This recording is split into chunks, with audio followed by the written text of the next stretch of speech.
So, good afternoon, good morning, and good evening. It's my pleasure to welcome you on this year's first SEGD Riga Chapter Design and Healthcare event. For the first time, we are hosting the event that is intercontinental, and our speakers are joined from 4 different time zones. So it's rather fascinating and was fortunate to organize the event itself. I am Aya Freimanek, a lecturer at School of Art and Design, Technological University Dublin, and SEGD Riga Chapter co-chair, along with designer Inguna Ellere. And thank you, Inguna and Baiba, for co-hosting this event. Short housekeeping. All questions and comments are encouraged, but will be shared in a group discussion after the presentations have been given, and to ensure we all keep on time. Participants are invited to submit their questions and thoughts in the chat meantime. Please do it, and later on to have a great discussion with our great 3 speakers today. So today, SEGD Riga Chapter event is supported by the State Culture Capital Foundation and Design Studio HDVE by HDVE.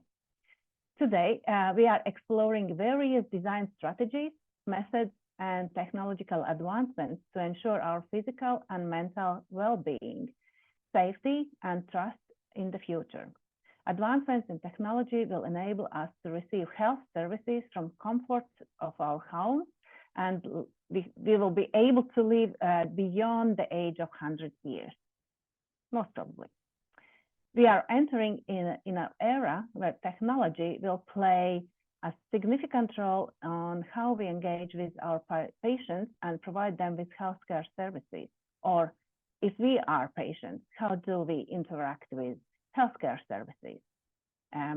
Design in healthcare is constantly evolving field that includes the design of physical spaces, medical devices, digital interfaces, and healthcare policies.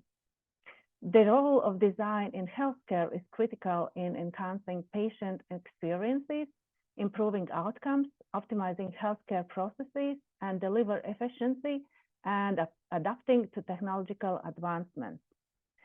Design research and practice are constantly exploring how hospital design impacts patient well-being, recovery, and satisfaction.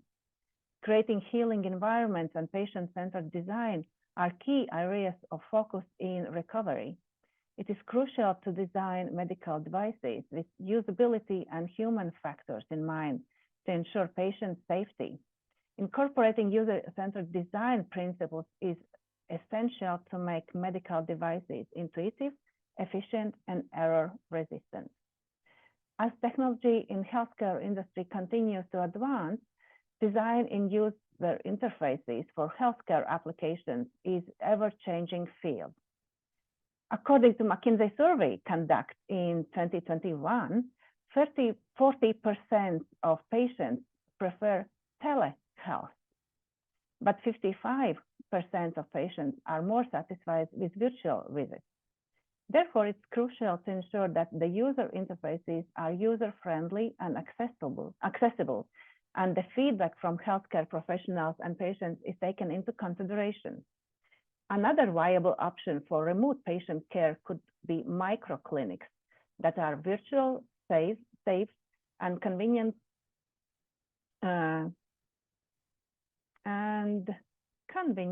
somehow to access. As technology continues to advance, the healthcare industry is evolving as well. It's resulted in a widespread acceptance of the hospital-at-home model, which has been proven to reduce mortality rates and lower the number of hospitality readmissions. Yes, so that's a short introduction to our today talk, and I let the floor to our first speaker, Chad Hutson. Chad has forged a notable career leading teams of creative and technology professionals, building the trust of clients and partners, and helping to transform physical spaces into exceptional experiences. for some of the most recognized brands and entertainers in the world. At his company, Chad is a Chief Strategic Officer, where he works across experience design, build technology teams, multiple practices areas to bolster digital innovations within physical spaces for diverse clients. Formerly as a co-founder and CEO of specialized creative agency Levitian, Chad led overall operations, business development, and strategy for the organization which Digital Consultation Envoy acquired in 2017. His efforts fostered clients' relationship with Nike, Disney, Amazon, T-Mobile, FedEx, Universal, McDonald's, and Airbus, among others, as well as recognition of the agency works by Wired, Fast Company, Forbes, Communication Arts, and more and more and more and more. So welcome, Chad, and it's absolute our pleasure to have you on our Riga SEGD chapter today. And good morning for you. Good morning, good afternoon, good evening to everyone. Greatly appreciate you being here. As I had mentioned, my name is Chad Hutson. I work for a company called Dimensional Innovations, and I will tell you a little bit first about what we do, just to set the table, as we say, and then I will go into some specific techniques that we use within healthcare design. So in just one moment, I'll go ahead and share my screen.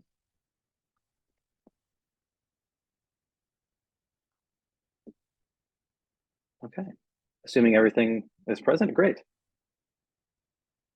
Okay, so again, some brief background. Our organization has been around for about 30 years. We have around 230 staff working in 13,000 square meters of design and build space.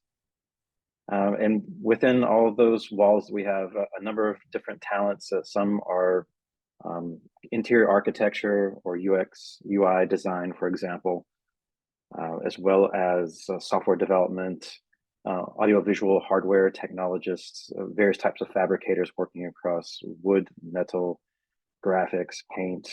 It's quite a lot packed into one shop. And it's the reason why I joined the organization, to have such great capabilities. And just on the healthcare side, even though we do work across entertainment, professional sports, collegiate spaces, entertainment, transit, but also healthcare, a number of different healthcare organizations across the United States. And as far as what we do within healthcare, there's a number of different focuses we have on the more analog or physical side, placemaking and theming, trying to transform a space to have specific themes and messaging and feelings as well. And also because hospitals in the US oftentimes rely on the generosity of other donors, we want to have means to recognize them and then the hardworking employees that work there. And this positive distractions, what we'll call it, and play spaces is what the primary focus of this talk will be on. So a bit more about what we refer to when we say positive distractions. There are initial studies that have been done and results published by the Journal of American Medicine, University of Georgia Institute of Technology, as well as the National Institute of Health. It shows that some of these positive distractions can improve patient experience, reduce anxiety, and even enhance overall well-being. So they are somewhat early studies, but they've shown promise over the last couple of decades, and it's a reason why we have decided to employ some of these techniques within our projects as well. I'll go ahead and provide some examples and speak to those. So the first one is called Carilion Children's Hospital. You will probably also note that most of these are focused on children within healthcare, because if you can imagine a young child who has to undergo any sort of medical treatment, it can be a scary experience or something at least intimidating. It's the unknown. Something like getting a shot, needles are never fun for any of us, but for children, there's an even greater impact. So there's certainly means that we try to employ to make children feel comfortable. So for this particular one, we were looking to implement a digital art wall for the clinic waiting room here. And Carilion Children's Hospital wanted an interactive element that embodied their mission of hope, strength, and healthcare equality. And you may not be able to see the image clearly now, but there's an image of a butterfly, which is part of this organization's branding. So when working with them, we thought about how to integrate the butterfly into an experience that spoke to the hospital's brand, but also can be something that the children could relate to and even play with. So we call this experience Social Butterflies. Social Butterflies is an interactive experience located in the clinic's first floor lobby that allows children to create their own butterflies using the touchscreen kiosk you see here, or they can scan a QR code and use their mobile phone to create and interact with this butterfly. The users can choose from a simple, intermediate, or complex design based on the detail of the black and white sketch you see here. And then there's a number of different ways that they can interact. If you see, they cluster around the position of a child that might be standing in front of this wall, and multiple children can stand in front of it. Or it's less of a touchscreen interactive, but sometimes the butterflies just fly around, and you can always call up your butterfly using the app. So even though you created it and set it out into the wild, you can always call it back so you can see it again. And this is, again, while children are waiting, we want to reduce anxiety and just ensure that they have something to distract them until they go back into the waiting room, or back into the clinic, rather. There's a few other images as well. Okay, moving on. Children's Mercy Hospital. In this particular area of Children's Mercy is the burn unit. So you can imagine children who have either something is actually, there's probably no other way to say it. Children who have been in fires, maybe they were in a car accident or a fire at home, or they accidentally set fire to something and they're more badly burned. So these burn treatments are sometimes excruciating and just takes time for them to heal. So they are very uncomfortable and sensitive in nature. So our goal of helping to improve the overall patient experience with these children. It can be challenging, but we wanted to be up for the challenge. So in this particular example, we wanted to provide a child control of their environment. There are these different, looks like video arcade buttons on this panel on the wall. And with this, they can control different lighting schemes within the room and in the hallway as they approach. They can also select which type of bird and the quantity of birds that they want in the space, as well as the music or ambient soundtrack.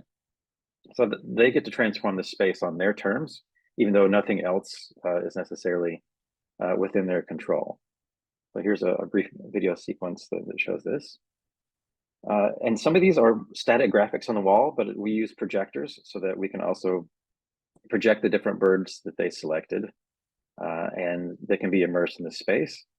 And obviously, if they have to come back multiple times, they can have different selections to have some more variety. And they can watch their creations soar throughout the hallway and the treatment room. And there's a few other images as well. So even though Dimensional Innovations really got its start doing theming and more static physical elements, we quickly have learned that using digital technology and audiovisual hardware enables us to treat a space as a blank canvas, and there are ways that we can let others who are in these spaces control it. Okay, hopefully everyone's still with us and no one is napping. So this one is the University of Iowa Children's Hospital. And as you'll probably sense some similar themes here where we are using digital technology to make an experience slightly more pleasant for these kids. So for a child recovery process in a hospital can be a long and uncertain experience filled with intimidating equipment, unfamiliar people, multiple treatment sessions, and where some children are in and out of a hospital in a day or two, some are there for weeks. So having a variety of experiences to help keep their minds in a positive place is very important. So the University of Iowa Children's Hospital came to our company with the challenge to create an immersive technology-based theater to assist children who've long been confined to a room to slowly work their way back into a public setting. And in this particular case, we added in some interactive games to help them transition into a more active lifestyle. Usually you don't think about active lifestyle in video games, but in this particular case, we used technology that required physical motion in order to control. So one of the reasons why we did this is researchers at the National Children's Medical Center in Washington, D.C., here in the US, found that video games could provide an uplifting experience that aids in pain relief. While playing, as you notice, this young child is using the motion of his arms to steer this bird-like creature to fly around, collect and power up a bit, and to fly around these virtual worlds. So while playing these games, even though they are just sitting, they are more likely to use muscles that they typically would leave sedentary just due to pain or just laying in a hospital bed. So this is a very subtle way of helping to increase the range of motion a bit more quickly, and again, to give them something else to focus on. And this is certainly usable from a wheelchair or from physical standing up. And there's some other more static activations we had throughout the space, but again, just focusing on these positive distractions. And you saw the flying around the landscape, but then in the upper left-hand corner, there's also a constellation mode. So people can navigate with these different animals that are actually constellations in the sky and have different experiences. Okay, a little bit more to go. Hopefully everyone has their coffee or is feeling good. Excellent. So Connecticut Children's Hospital is a hospital in the US. As you can see, a lot of our work in the healthcare space is based here in the States. So this is another activation. This is a space that is used for infusions. So if you can imagine cancer treatments or those who need blood transfusions or they are receiving chemotherapy, again, not a pleasant experience, but in this space, there is obviously you see the faculty here at this desk, but we want to transform this desk so it was a bit more aesthetically pleasing, and there's also some digital components that can be interacted with. So we have what we call the Wilderverse. It's a bit of the wilderness, but it's a different kind of universe. It's an interactive game that allows users to access a website or a phone, access a website on a phone or via a tablet to create a custom avatar that explores a virtual outdoor world that's visible on multiple curved screens that you see here. And there's also some elements of lighting that you might see behind the monitors with some different colors. I'll explain in a moment. The design incorporates nature settings, including a campfire, there's a castle, waterfall, some large flower pools, and a ship scene. And patients can choose from 3 different custom created avatars. They can change up the color scheme and some other decorations, if you will, on these. So whether they're doing this behind a curtain in their own treatment space, or they can open the curtain and see the larger display in the center of the facility, they have this ability to navigate their creation around. They can interact with others and again collect items, and just something pleasant to do. And even if they don't do anything, it's still a pleasant scene that unfolds before them. So most everyone has their phone, or if they don't, they can use the tablet, as I mentioned. And then we have the Cleveland Clinic. I believe this is the last one we have here. The Cleveland Clinic, a well-known facility here in the US. This is a space, another waiting room area. And we had partnered with a well-known Danish artist named Per Arnoldi. His designs were developed to match, his designs were using these same color schemes of yellow, red, and blue. There were static artworks throughout the space. And we took that same color scheme and of his signage and other wayfinding work, as well as the artwork, and transformed it into this space here. So using gesture tracking technology and some specific video displays, we created this interactive that it might seem like a child could just wave their arms and jump up and down and activate the space, but because we wanted this to have a calming effect, children are actually instructed, you won't make the content change at all if you're jumping around. The only way to do is do it very slowly. So this is, if you can think about Tai Chi or other very slow movements to relax, we're encouraging very slow sweeping movements, and then it interacts the space, and aesthetically it matches with the rest of the color scheme throughout. So we want to slow children down, encourage them to make controlled, thoughtful movements, and keep the space overall peaceful and minimize overstimulation.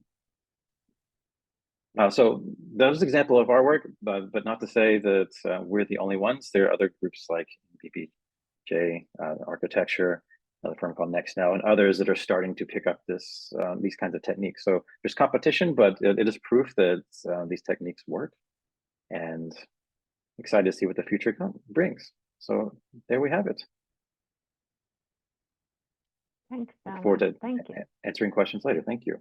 There are already some questions, but let's wait for the others and then have a discussion. Great. Of course. So thank you. Thank you. Thanks a million. And now Despina, Macris, from America, we are traveling to Australia. So that's why good evening or the good night already to Despina. It's almost midnight, whereas Chad had early morning. So Despina is a design director of Dotdash, Australia, and focuses on the relationships between spatial design and visual communication. She uses contextual evidence and in an iterative process to respond to and resolve visual communication in the built environment. Her work reflects a process and her belief is importance of connecting people to place and the power of creating authentic identity. Her passion for typography, color theory, and linguistics informs the visual language of Dotdash. The broad scope of design knowledge allows to contribute to the specialized field of wayfinding that is both verse and imaginative. So please, Despina, the floor is yours. And along with the Australia, Despina is a board member of SEGD as well since already many years. And thank you for joining us today in Europe. Thank you, Aya. I'm just trying to work out how to share. Share screen. Yeah. Green arrow. Yes. Yes, it was working earlier, but I can't quite find it. Oh, voila. Yes, it's down. Can I just say hello to everybody and anybody who has joined from Australia? Well done, because it is 23:23. So hats off to you guys, I think. Share. So can everybody see that? Yes, it's fine. Yeah, we're right to go. Thanks, Chad. That it's very hard to follow when you've had somebody doing very dynamic motion type graphics, and we have to talk about, well, we talk about our particular field, which is wayfinding. So to all of you who are interested in wayfinding, I'm going to share, I'm just going to take you through a kind of process, how we might think about wayfinding. So we've worked probably, I think maybe 40 hospitals in Australia and New Zealand, and in healthcare, different healthcare settings. So we would work on very large greenfield sites, so new builds, through to very small community healthcare centres that might be, in Alice Springs. So there are very many typologies within the healthcare sector. There are also research facilities within the healthcare sector. So we work across all of those. And this is just some of our findings and some of our processes. The particular project that you're looking at right now is, I think, was commenced in 2007 and finished in 2015. So the project is actually nearly 10 years old. But the fundamental principles of the wayfinding are what I want to share with you based on this project. And Chad, it is another children's hospital, but we do have examples of other pieces of work in here. So our challenge, I'm going to do this in 3 parts. Part 1, what is this talk about? Navigating consciously and safely. And I had to really think about navigating consciously, to tell you the truth. And I had to think about safety as well, and safely. So what does it mean to navigate consciously in a healthcare setting? It's got to kind of put your hat on to think about that, right? So I thought this was a pretty good description. It refers to the act of intentionally and actively directing one's movements and decisions while navigating a space or a route. So if you take a moment to kind of think about that, as designers, we are laying the foundation through visual communication, wayfinding and signage to allow that to happen, or to make that happen. It involves being aware of your surroundings, understanding the available cues, and that's a really significant point, such as signs, landmarks, or maps, and making informed choices about which path to take, and constantly adjusting your course based on new information. Now, when you really think about that, there's a technique as wayfinders that we employ called progressive disclosure. Progressive disclosure means, and I could be preaching to the converted, I really don't know who's in the audience, but I'll just run you through it. It means that you don't give information all at once. Information is progressively disclosed because the behavioral psychology tells us that only 3 messages at any one point in time can be cognitively consumed and understood. I'm just going to pepper these throughout the talk, and then I'll circle back to them later. My talk is also about colour and typography, but that's in our toolkit. That's part 3. Okay, who navigates consciously in a healthcare setting? These are the user groups, as we understand them. Patients, and I haven't broken it down. So I just want to talk to you a bit about patients and visitors and healthcare providers and ancillary and auxiliary staff and what that means, administrators and managers, students and trainees, support services and vendors and contractors. So if you just, typically we focus on patients, and secondary we focus on visitors, but healthcare settings are 24-hour organic cities. There are people coming and going at all times of the day. There's pathology, there's bloods, there is the people who are providing food. Let's just go to the patient group. Let me just pull that apart a little bit. We can have children. We can also have mental health units. We can also have cognitive decline, culturally appropriate settings. So in Australia, we are working very closely with architects and organisations designing with country. When we design with country, the way hospitals are used by Indigenous people is completely different to the way it's used by people such as myself. If somebody is ill or dying in a hospital, the mob will arrive. At least 20 to 30 people, extended family, will arrive at a hospital and they will stay. They do not go home. They do not leave. They're dying. They stay with them. So when we work on projects, we try and really understand from the bottom up what this community, what this context is. If I just talk about healthcare providers for a moment, so they're all of the doctors and the nurses and the orderlies and the staff and the people in radiography. Everybody has different needs. Ancillary and auxiliary staff. So they're all of the physiotherapists, occupational therapists. They're doing rehab, administrators, students, trainees. What role does wayfinding play in a healthcare setting? And I make a distinction between wayfinding and signage. The signage is an outcome of communication, of understanding the user groups and their needs. So wayfinding helps patients, visitors, healthcare providers and staff navigate complex environments efficiently and effectively. That should be the goal, and to provide safety, actually, because they are, as Chad said earlier, they're very high anxiety environments. Nobody really wants to be in a hospital, do they?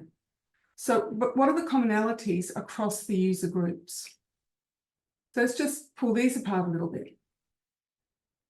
Enhance patient experience. That's what we want to achieve. We don't want people to be any more distressed than they already are. Improved visitor satisfaction through wayfinding. I can find where I've got to get to.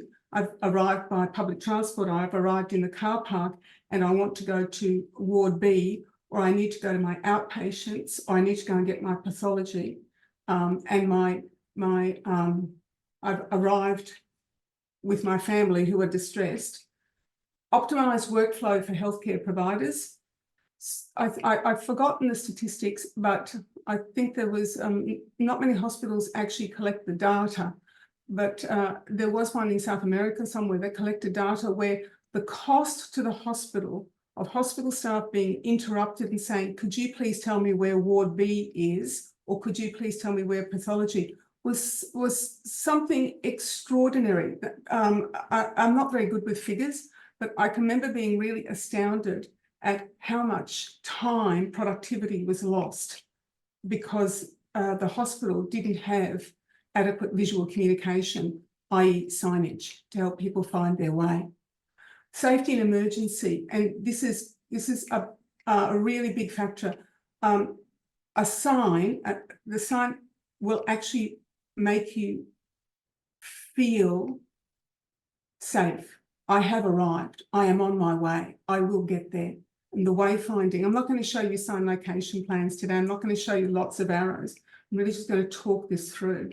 Accessibility and inclusivity is really paramount, and I will actually address that later. Operational efficiency at the cost to the hospital. What does this actually mean overall? Identity and brand. I don't often use the word brand because we don't work in brand, but we do create identity through colour and typography and environmental graphics. In Chad's work, you could see identity was being built in each of those hospitals through this lens that we as designers overlay into the architecture and the physical spaces, generally internally.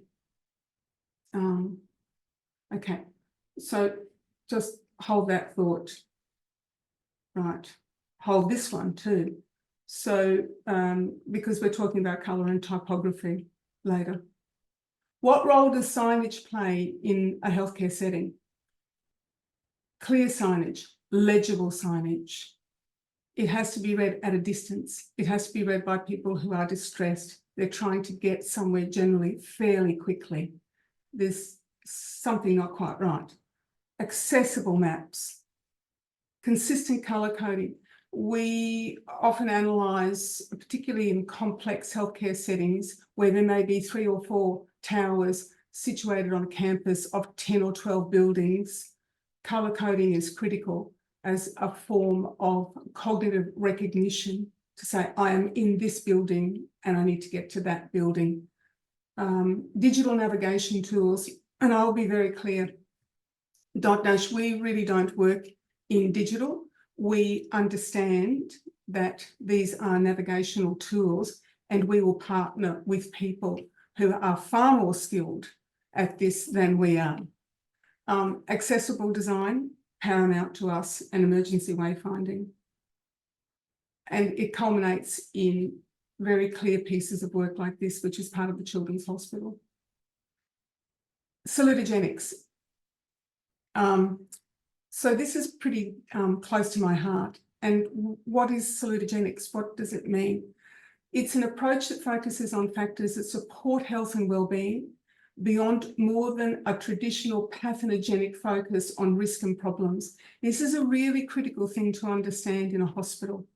So Aaron and Todskovy, I think, coined the term in '68 to explain why some people manage to live well even when subject to extreme stress or illness. How does it apply to us in healthcare? And I think this really names it. He described 3 conditions as being necessary to live as full a life as possible as the following: comprehensibility, manageability, and meaningfulness. So what it says is that the healthcare environments, by traditionally they are pathogenic. In other words, they're full of risk. A salutogenic approach says, hang on a minute, what can we do here? Comprehensibility, how can we as designers assist in comprehending a space?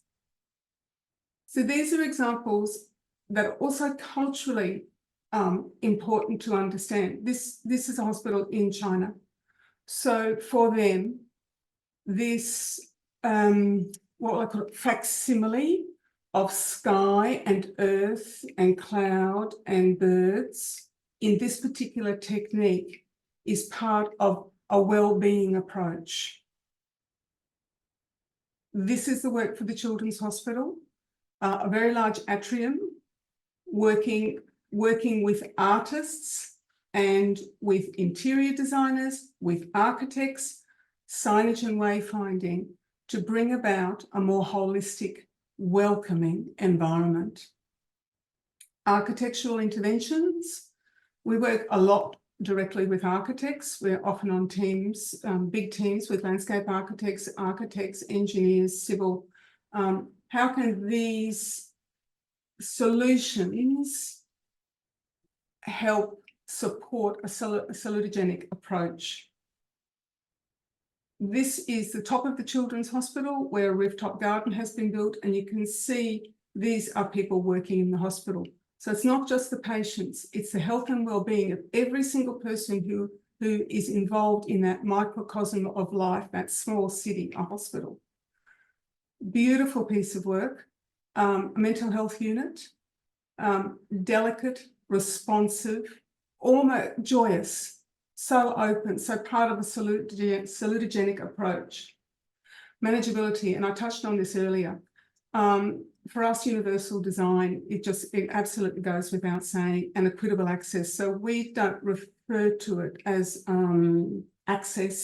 accessibility. We refer to the 7 principles of universal design, because this sits deeply within our work. To be flexible in the way we do things, to be simple and intuitive, to be perceptible, to allow tolerance for error, low physical effort, meaning it doesn't take much to be accessed or read, and physical accessibility, critical in our work, to allow environments like this to exist for people equitably, to ensure that we have, you know, these technologies. There are much more advanced technologies now. There are things such as NaviLens, there's audio, but these are the types of tools that we would use. And when we talk about meaningfulness, what do we mean? We mean murals instead of brick walls. So I think, you know, this kind of says everything in terms of healthcare and well-being. So for us as designers, what do we have to work with? This is our toolbox: colour, topography, and empathetic language. As I said, we work a lot with architects. So this is the exterior of the Children's Hospital, designed thematically by the architects as a tree trunk with leaves. That's where its concepts. Now, we have to work very closely and very collaboratively with the rest of the design team. We don't own any single part of it. We are part of something much bigger than us. So we work clearly. You can start to see some of our work in through here. These are like little, expressively like the flower buds, if you like. So when this is designed, we work closely with the architects, their interior colour palettes, and that's when we go to work.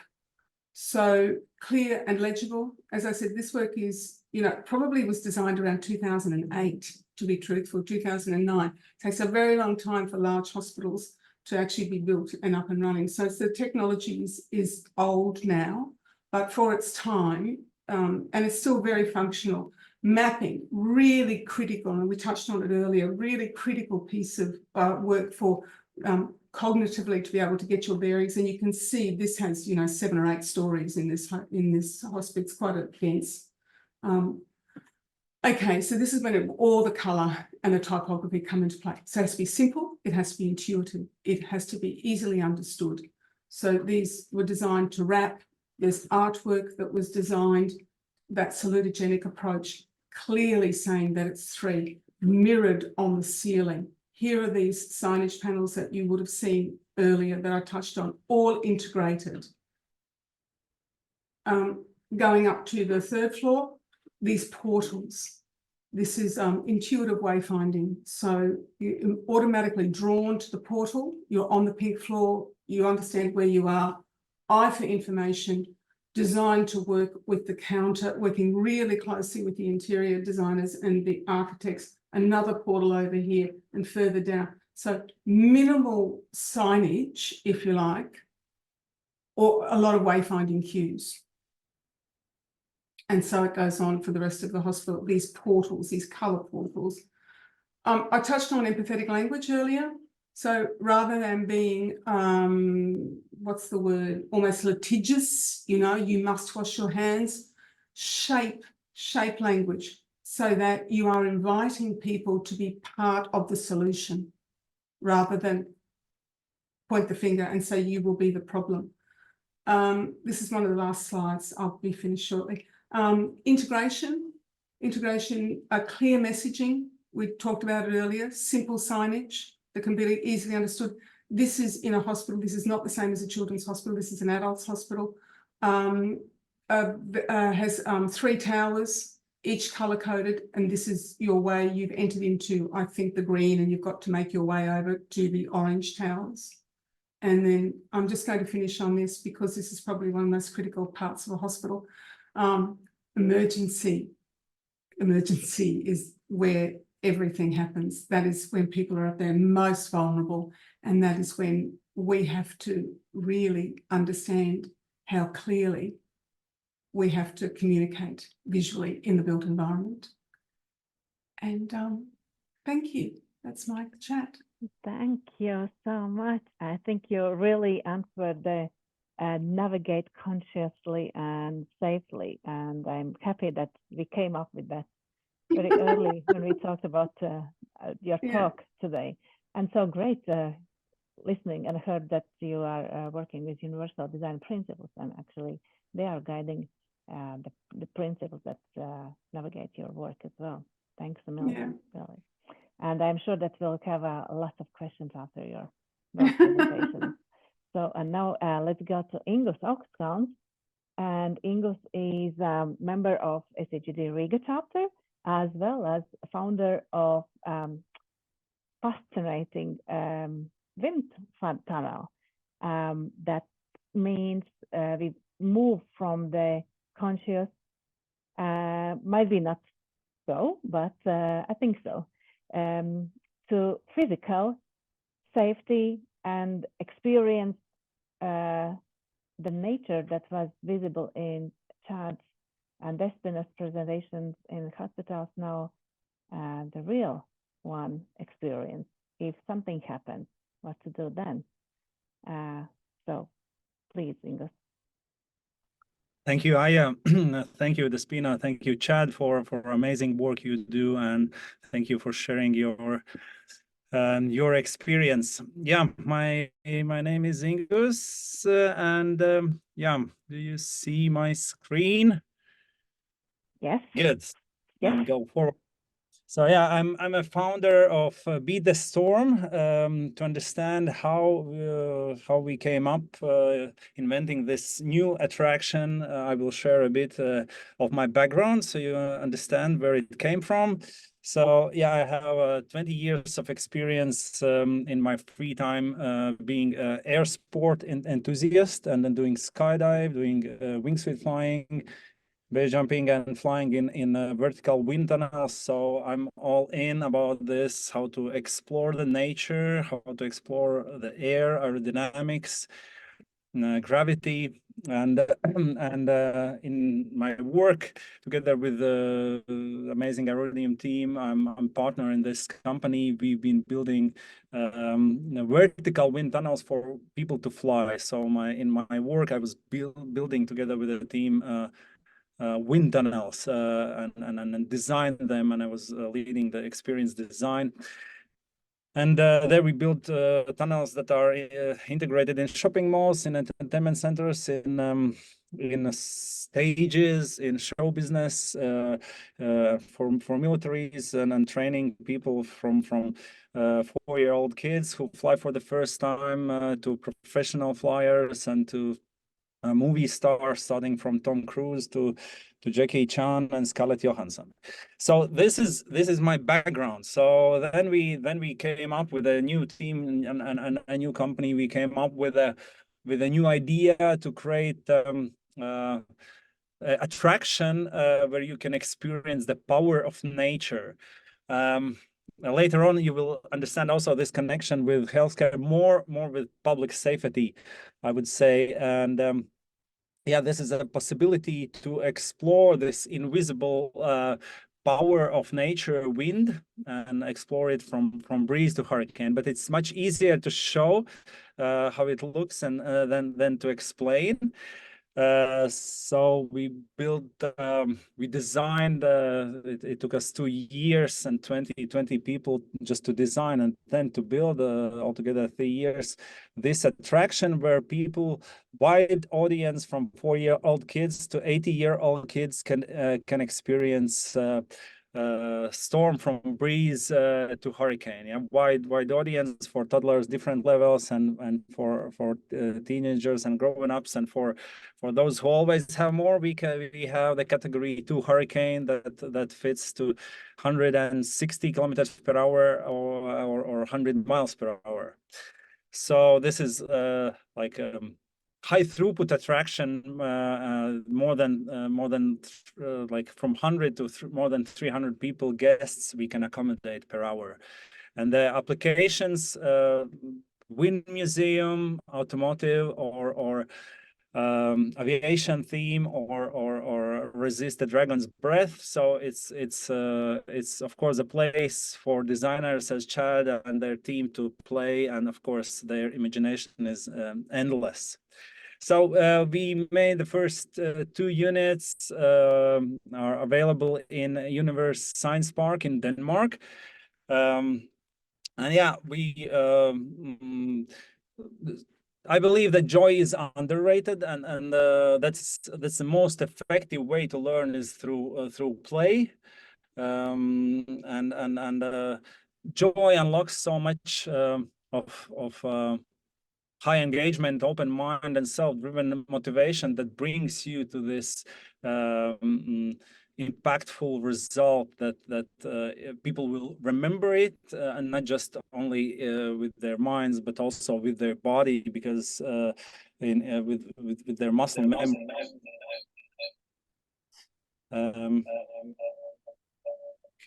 Yeah, the context. We have right now an echo. Yes.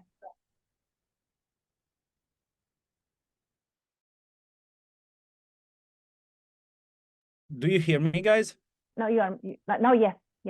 Okay. Regarding context, yeah, and yeah, hurricanes are the most one of the most destructive ways of extreme weather events, and the latest global risk report from World Economic Forum global leaders and business leaders and scientists rank extreme weather event number 2 and number 1 risk in our future. And taking the closer look to extreme weather, for example, in US, Superstorm Sandy, half of people who died in this tragic event were in places that were mandatory for evacuation. So it means scientists and public sector did a good job in terms of predicting and informing people, but somehow it didn't work. And of course, it's a mix of different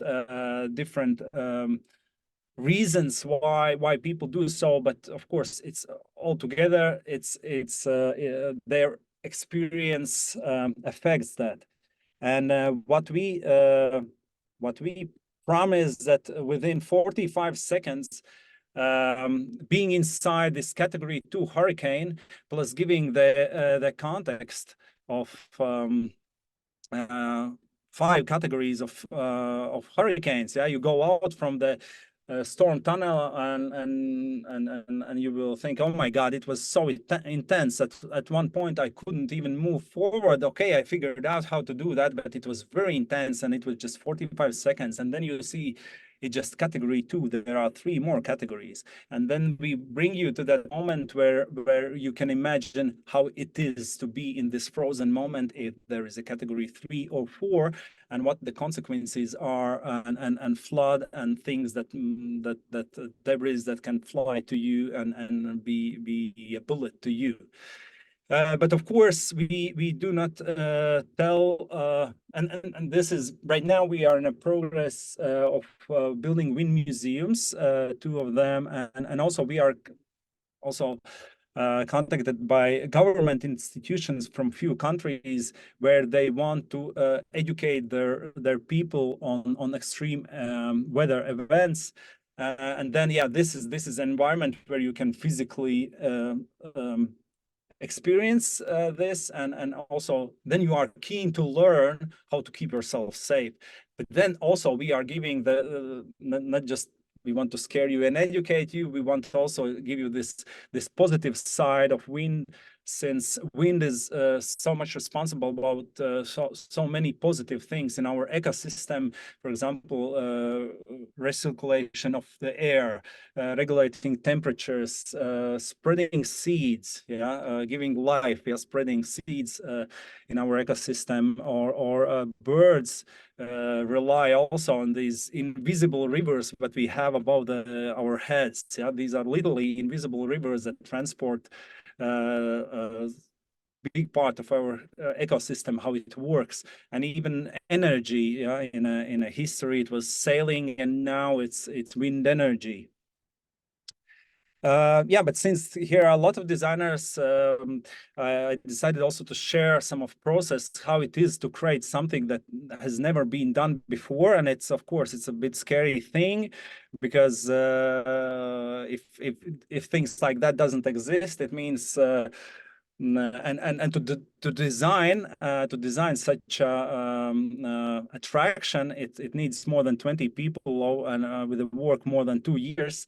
To design it, and but of course you start small, because in the beginning nobody believes you, and you are one with your vision, and then how gradually you collect those believers in your team that helps to bring this team forward. And we started with goals. What are our goals for the guest? What we want to provide? And our first thing was to provide unique, big-scale experience.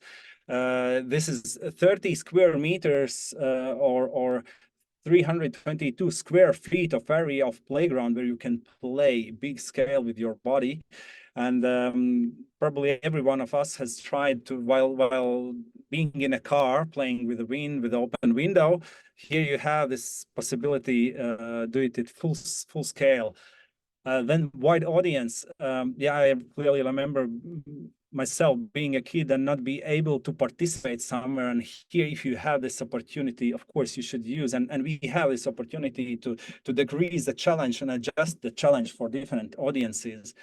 And probably the biggest time we spend to make it self-directed exploration, so we can do it without operator being inside in the wind tunnel with you. So we give you, of course, clues what to do there and what not to do, but you can have this discovery with yourself and with your friend, because we have like up to 4 people in the same time can experience that. And of course, the highest thing for attraction is safety. And of course, tests and interviews, these are things that can bring the idea forward. And of course, we did interviews to have this business understanding, because if you create something that won't bring the investment back as soon as possible, it won't work. Or if it will be high in operation cost, it won't work. So we checked what are the business goals for potential operators or parks or science parks, whatever, who would buy this attraction from us. And for them, the importance is, of course, this high throughput to get this investment back, and to have also, just if they have venues with high number of people, that it's possible to accommodate those 200, 300, if needed in a custom way, we can build even up to 700 people. And of course, safety and minimal staff involvement, and the onboarding stuff is easy. Also very important that it's very easy to onboard also the customers, that there is no need for putting on the suits. There is no need for air plugs, helmets. No, it just empty your pockets, put on goggles, you're ready to go in. And of course, low operation costs, that this is effective, energy efficient. And in Denmark, it's for one guest, it costs just 15 euro cents per one guest. And of course, tests in early phase, before spending like a lot of money, you need to have this approval that you are going to the right direction, and tests is that you also can help to you.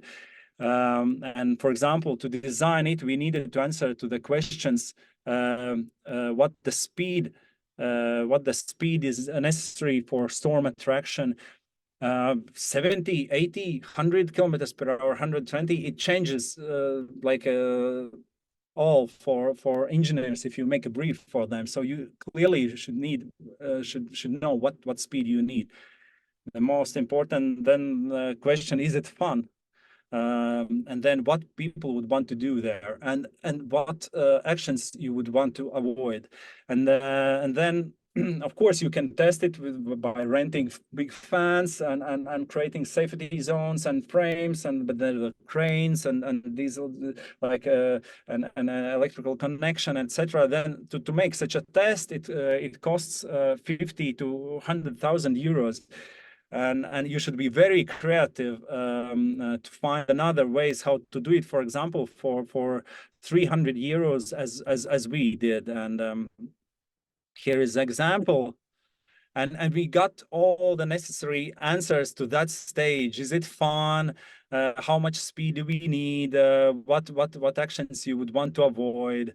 So in early stage, it's very important to be creative. Also to make this process joyful. Also in the beginning, I remember architect, engineer, and financial guy. We just the team of first 4. We build by ourselves the mock-up 1-to-1. So to understand the dimensions, how for gamification zone, where guests will go in, and to understand and imagine how it would be. So those early tests work. Later on, of course, it's, as I said, more than 2 years of work for different kind of specialists that work and resulting, for example, last season in University Science Park, more than 100,000 people went through, and it's 0 injuries. How we make it? We for different kind of audiences, you just choose different challenge levels, and you make it gradually. And with gradually, also we design the tunnel itself in the way that it's very safe, because if you have, for example, if you go for the level 100 miles per hour at the entrance, when we will turn on, it's always will be at the entrance just 65 miles, and then by going forward with each step, it will get harder and harder. And for people, it's very easy to adapt then. And when they reach the 100% speed zone, then they are already adapted and understood it more. And the same at exit. And if at some point the wind is too much, the effect will be you will be just gently pushed back to the place where you again you are in control. And of course we have soft flooring and separated aisles, so that we figured out that the biggest risk is actually when somebody is falling, like the father and daughter is going inside and a big guy is falling on a small kid. And we have safety nets. So this was probably the biggest investment was in that, how to create it so safe that we can let people play by themselves and with this invisible power of wind. Yeah, so 3 years later, it looked like this in University Science Park, and yeah, it's we are super happy to provide this experience for the guests, and we are happy that our clients are happy. Yeah. That's probably it from my side. Thank you. Thank you. Thank you. So to experience and to know how to cope with nature, to have less injuries, less work for hospitals and doctors, and so important to bring all together. And I think all the presentations landed across nature. It was so great focus. Do we have might be some questions in who would like to ask directly, and meanwhile I'll go to chat. If so, yes, please just turn your mic off, on, not off, on, and ask the first question. I'll go to chat.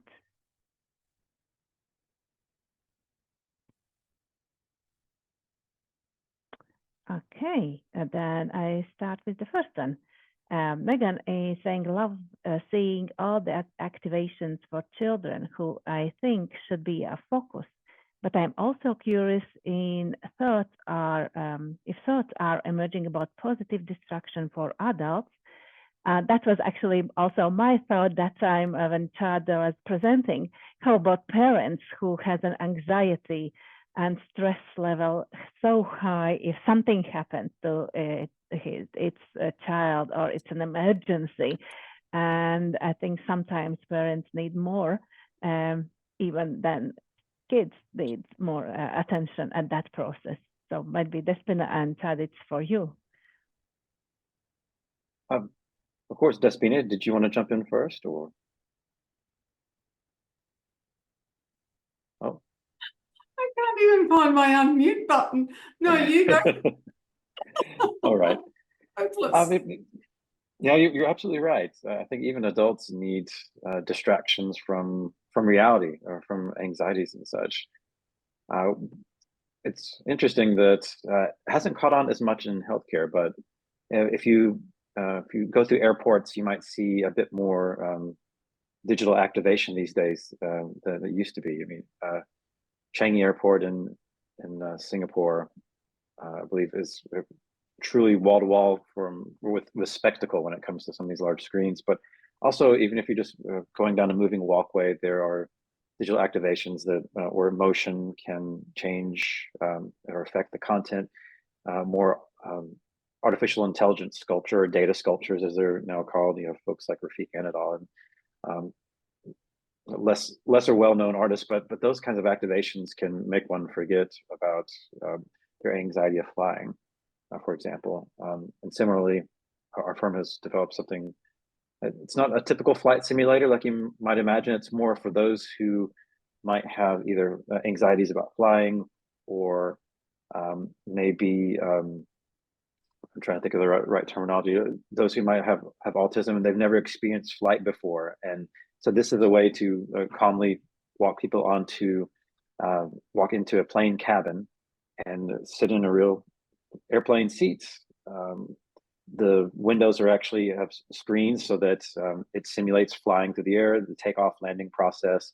There's even, while there's not an actual flight attendant there's a large screen of a flight attendant standing there and explaining all the safety measures. So it doesn't 100% replicate the exact experience of flight. It's a bit more of a peaceful one, but at least it is something that someone who has never flown before can go through that process and get some I guess understanding of what that flight process is like. So in healthcare, yes, we want to do more. We just need our clients to be on board with that. But first, they're investing in children because those are the ones who seem to be the most anxious. Thank you. Despina, something to add? Probably not. No? No, probably not. Because and the reason I say that is I think we're constantly thinking about all user groups, and this is a very contextually specific in a children's hospital. And I mean, I would, you welcome it because as you know, as a parent having been through emergency. So I think the way we would look at it is as a first-time user, as wayfinders, that is kind of the base that we work from. What is that experience? I think it's very much more in Chad's wheelhouse. Thank you. Do we have a question from the audience? Yes. Hi, can I ask a question? Yes. So, hi, my name is Charles from Toronto, Canada. And, you know, just very beautiful work. It's great to be here seeing it all. And thank you very much for sharing the great presentations. Worldwide, I mean, the US has a private healthcare system. Universal healthcare is in other parts of Western economies, and Eastern economies, obviously. And healthcare people are always geared culturally around patient outcomes and putting patient health first. And most things in healthcare are relative to producing outcomes.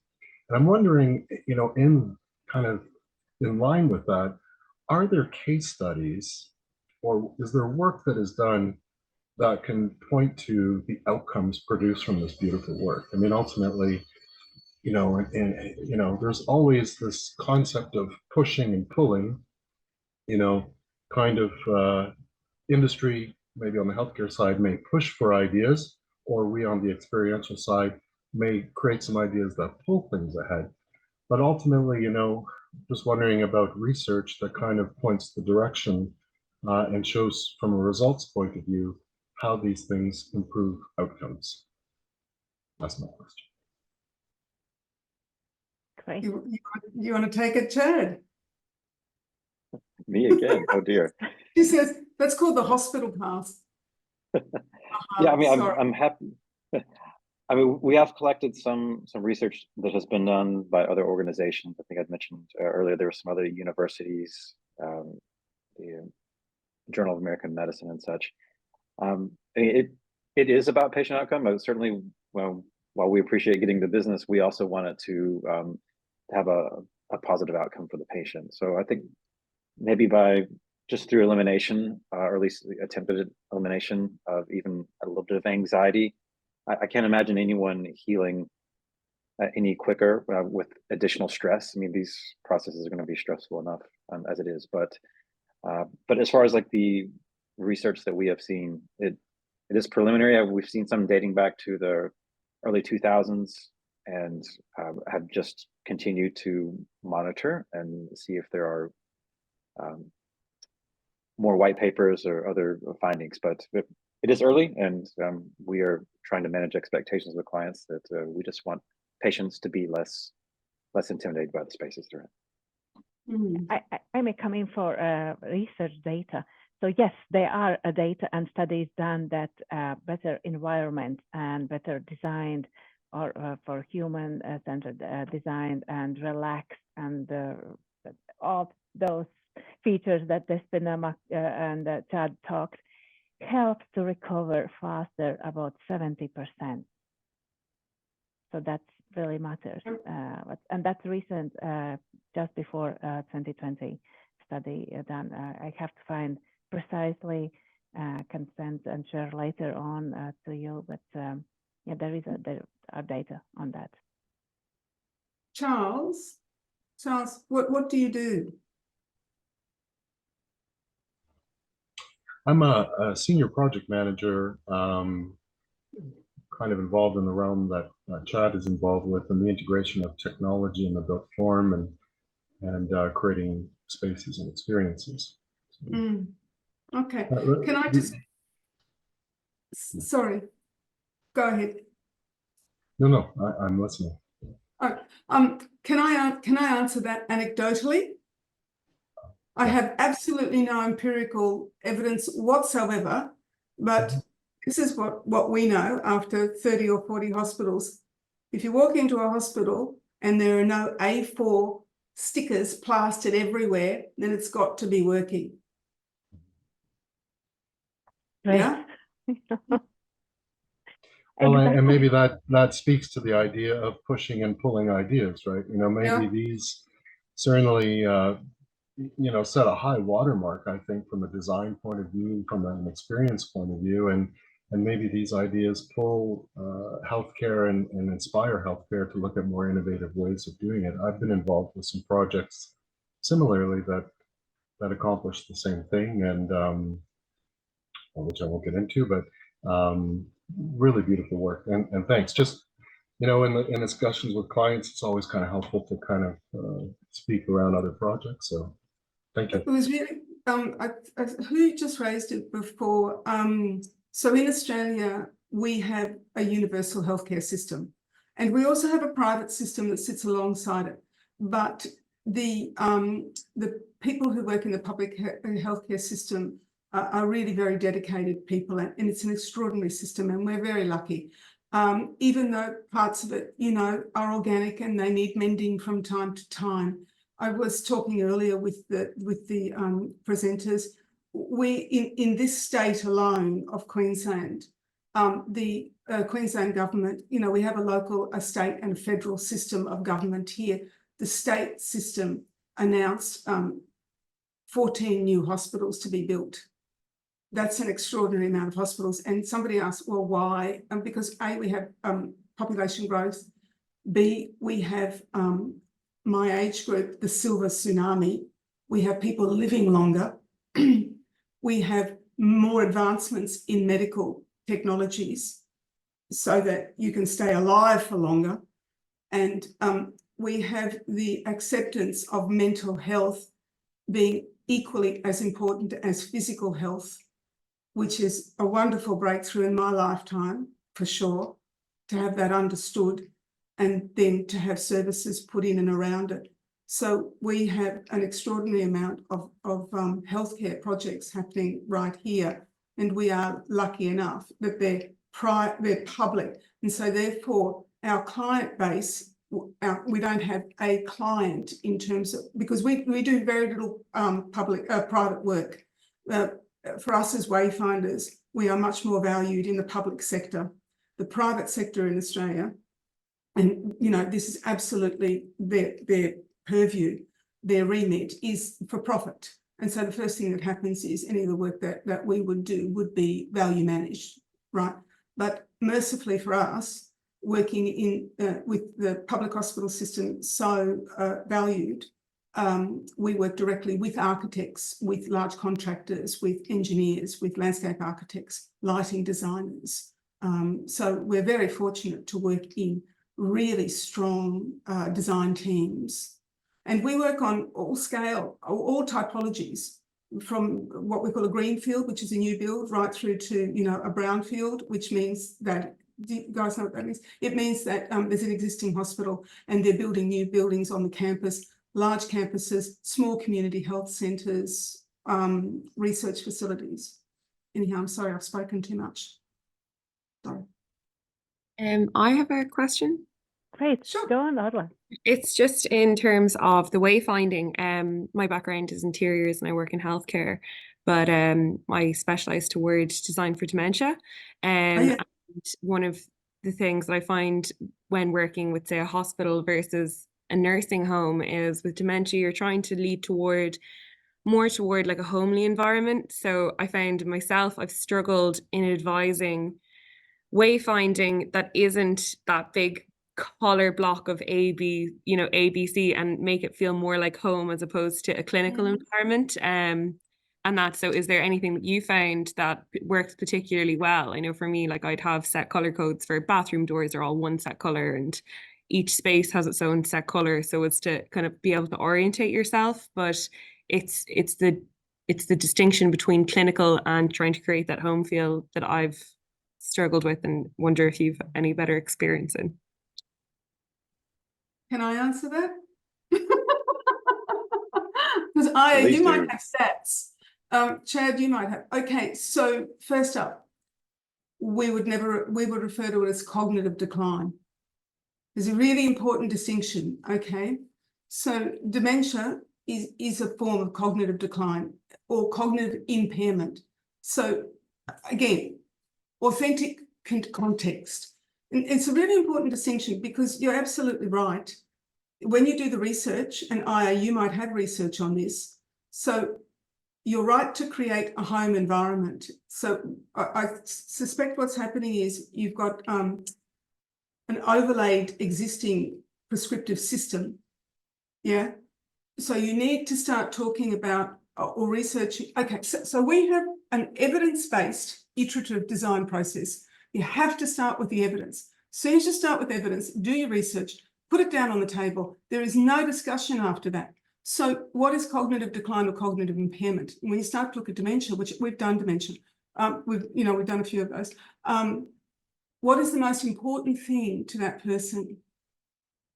And the research showed it was actually an 8x5 or a 9x5 photograph. That frame was a significant memory for people who have cognitive decline. Extraordinary. And so if you've got the evidence and you put it down, you can start to design from that. Is that helpful?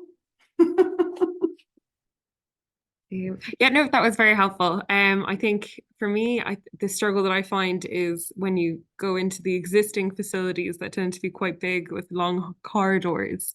The corridor, yes. Trying to take away, it's like a big red door for this and a big blue door. And then staff have told me they've had issues where I say it's better to put an image on the door of a toilet with the words, because if someone doesn't speak the language or if they're not able to read it correctly, but then they've had residents who then pee against the door. I was just wondering if there was any other kind of tactics that you'd experienced. We have, yeah. So I mean, you have to put that graphic where it's appropriate, right? But you're on the right track. So the front door is critical because that is the door to their home. And so I think in one of the projects we worked on, we had a series of frames next to the door, and in it was, maybe a photograph that they would put in of it might be the number of the room. It's all in that frame because my generation, or generally that's dementia, right?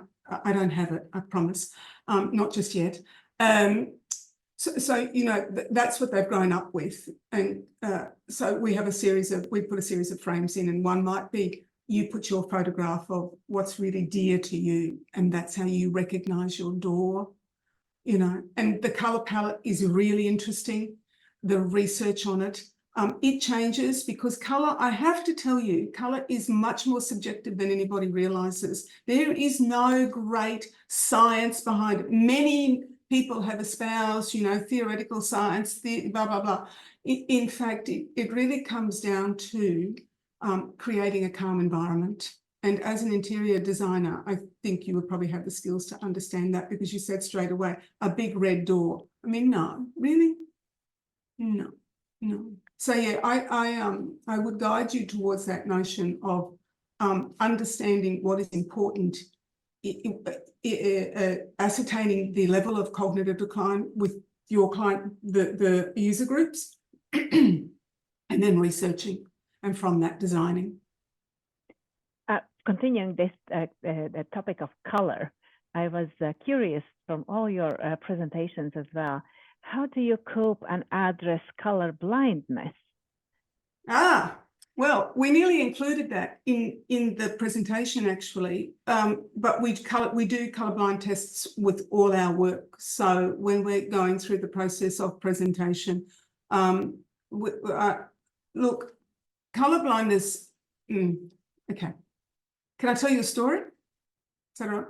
Yes, of course. The stories are great. Storytelling is amazing. This is a story that I tell when I'm sitting in a room with 20 people.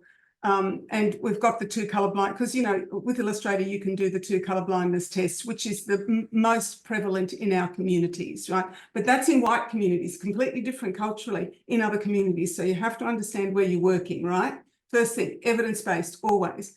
But I'm just going to tell you the story. So I'm often sitting in a room, and I know that in a room of 20 people there'll be at least 2 people who are colorblind, at least. They probably don't really know they're colorblind. One of them will not know they're colorblind, and the other one will know, but they don't want to say anything. So I tell this story. I shared a house when I was in my 20s. I shared a house with a friend of mine, and she hated the color yellow. Hated it. I love the color yellow. I couldn't care less, really, But it got to the point where I wouldn't buy yellow flowers. I wouldn't buy a yellow dress. I wouldn't have anything yellow. So one day I turned to her and I said, Anna, why do you hate yellow? And she said, because when I was 6, I was in bed sick for 3 months and I had a yellow duvet. My point is, colour is subjective. So we can do colour blindness tests. That's universal design principles. But just you triggered me when you said colour. It is really, in that room of 20 people, I can tell you, one is going to say, I hate red. One is going to say, I don't like purple. And I'm there saying, I'm a designer. They're my tools. I don't hate anything. They all have a place. They all have a reason. Saturated, desaturated, it's part of our toolbox as designers. Thank you. Chad, you and Ingus as well, please. How do you address the color, culture, and biases or traumas, childhood traumas even? I can't top Despina's answer, so I certainly defer to her expertise there. But in your project, there were colors, even digital ones. Absolutely, yeah. I mean, there's a wide variety of colors. So, yeah, I can't really speak any more eloquently again than Despina did. Ingus, you. I should forward this question to my art director. I'm not designer. Okay. So then let's say the question, maybe some more from audience. Do we have direct questions from the audience who is willing to ask? Then yeah, the screens and iteration and the balance between digital and physical aspects. How do you make a decision on those, the technologies involved, iterations, and the physical experiential of those aspects that you just talked about in the creating projects itself? So the balance, good balance for children who are the main users, and then most probably the sub users as parents and health workers and so on. Oh boy, how much time do we have? It could be a lengthy discussion, but I think in general, we would prefer to make the technology invisible if we could, to have it as blend into the environment as much as possible. And different spaces require different types of balances. There are certain types of facilities where called anti-ligature for behavioral health. We need all fixtures to be very secure, just to avoid self-harm. And so if that is if a client does request, like, we need to have a positive distraction here, then we have to think in terms of what is the best way to secure the entire space, and to the degree of technology to be used. I think someone else had asked in the chat too about why are some of these screens or these projected spaces so large for children? Does it affect their movement? And that's a decision made upon having a life-size experience, so that it is almost bigger than life, and to have children forget about where they are. So we're literally trying to transform the space using the screen technology for that. But we don't always need a heavy hand. Of everything that I used as examples today were very specifically about digital activations. Some have much smaller screens or don't occupy as large of a space. But I think in the goal for most of those spaces shown is, again, to take the patient out of where they currently are, which might provide stress, and make them feel like they're in somewhat of a magical space. I mean, Ingus, look, those spaces were the most magical I've seen, but no digital wizardry even required there. Thank you. Hopefully that helps. Yes. Iterations, Despina? Oh, there is one more question. Great. What are the challenges that you are using to convince your clients to accept your ideas? Thinking budgets, hesitatic of being, of understanding, and how the approach. What are the approach and challenges you use to convince your clients get your ideas implemented?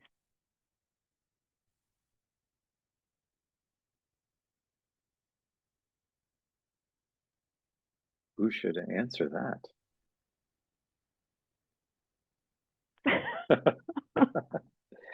Oh goodness! I think it's more to you because I have a product that is a bit different. It has always benefits, and those benefits should solve some of problems that client has. In your case, I think it would be more reasonable. Your answers. Okay, thank you. Well, I mean, as far as how to convince clients means, it's an investment, so it's oftentimes challenging to get them to agree to this. Some of it is just past work and showing that a number of clients have signed on for these. We have results and testimonials from those clients that we try to check in with them, like, how is this working out? Obviously, if they're not seeing the positive results that they need and that we need, we want to rectify that where we can. And with the digital instances, it's a bit easier to iterate versus needing to tear down walls or redo graphics necessarily. But we also try to have, we want to be somewhat scientific about it, especially since we're dealing with the healthcare community. And we say, instead of just having faith to do a whole new design for a floor or a wing, let's do some A/B testing between like 2 different rooms. Let's have like a smaller iteration in one room and another in the second room. So that way we can not just go from our gut and say, oh, this will be great. We actually test it out and see what the patients think and feel. So we don't always have the ability to do this, but clients who are open and willing to make a smaller investment up front to have these 2 different iterations and tests, then the results speak for themselves. Thank you. Sure. From product point of view, I can say it's always about that having all the ticks you have a lot of stakeholders in client side, and that's why you do that. That's why everybody knows about tests and interviews. That's why I'm just emphasizing how important they are, because in a process when they should really make this investment, you should have the answers to all their questions. What are important for them? Is it operations or safety or footprint, storytelling, onboarding for staff, onboarding for guests. So you should have all the ticks, and you should bring this information to each of stakeholder in appropriate way, so you convince them. And then there is this main reason why they need to have something like this. Either it's they are upgrading their venue, and they need some kind of either they need some higher throughput attraction, or something that is very visual, or something that is very real, or they are they need to speak about nature to complement the line of their existing attractions. So it's just getting all the ticks, and then of course to presenting it in the right way, that you have you can give this confidence that you can really make it, and giving the next steps. The most important also, probably dividing the process later on in the smaller steps, and what could be the small next step, how we can try to work together. Thank you. Despina, something to add? No. No. So I would say thank you, but before good night or wishing a great day, let me remind that our next two events, SEGD Riga Chapter summer events, summer and autumn events, going to be for members. So please, North of Europe and Europe itself, please apply and become a member of SEGD. Then you will be transferred to Riga Chapter, and we are quite active and great events happening itself. So two events in summer and autumn going to be in person. Our next international event going to be on 7th of November. Again, most probably intercontinental, intercultural, and in between different professionals, and that is going to be on subject of design portfolios, thinking about how to create great portfolios, either professionally or even you just want to become a professional, but around how do we present ourselves out there. And thanks a million to all speakers, Despina, Chad, and Ingus. And thank you, Inguna and Baiba, for co-organizing, and Veronica as well. Thanks for great publicity. And thanks to SEGD. I saw the headquarters from America as well, somewhere at some point there was. So thanks for all your joining today, and see you again. Have a lovely day, and good night, Despina, for you, and great afternoon to all of us. Thank you. Thank you. Thanks, everybody. Thank you. Bye.